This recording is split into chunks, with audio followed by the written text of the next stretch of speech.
So today we're down in Renton, Washington. The city of Renton has hired us to replace some of their street trees which had died.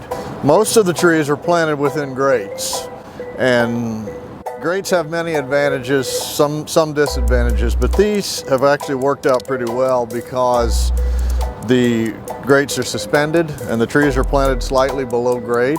We came in and the first thing that we had to do was cut little tack welds, because these grates are often tack welded in place to prevent vandalism.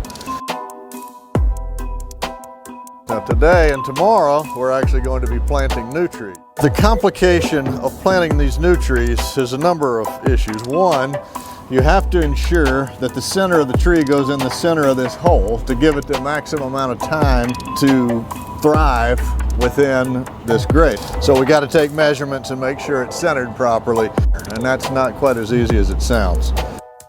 So we put the new trees in, put the new soil on, cover it up, come back, put the grate back in, and then later somebody from the city will come along and tack weld those grates back in.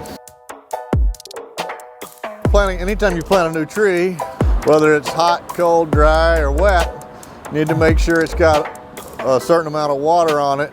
The water helps, besides obviously give the roots water to start to establish, it also helps settle the tree in place, because anytime you disturb all this, you grind stump, you take all that away, you put in new dirt, it's not all that settled. Now the problem is, we are working over the course of several blocks here in downtown Renton. We don't have a consistent water source, so we have to bring our own water. Now, just like anytime we work in a downtown area, parking is always difficult, so we got kind of lucky on this one. We were able to park within a couple hundred yards of our water trailer.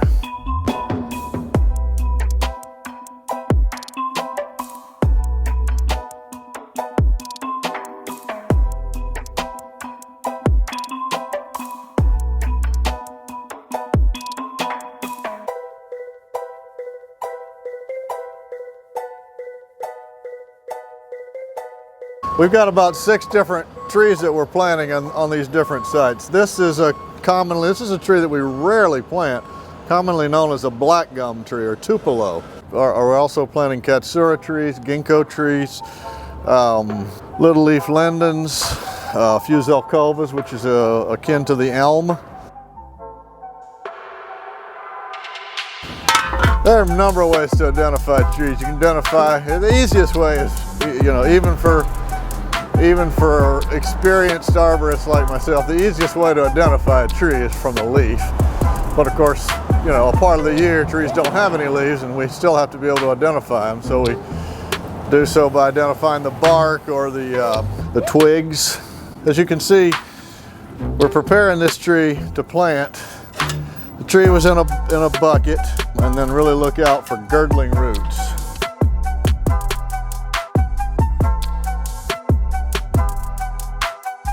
If left in there for too long, it'll start to develop roots that encircle. You can see Mike was kind of opening up this root system with a knife just to give it an opportunity to establish more easily after it's planted.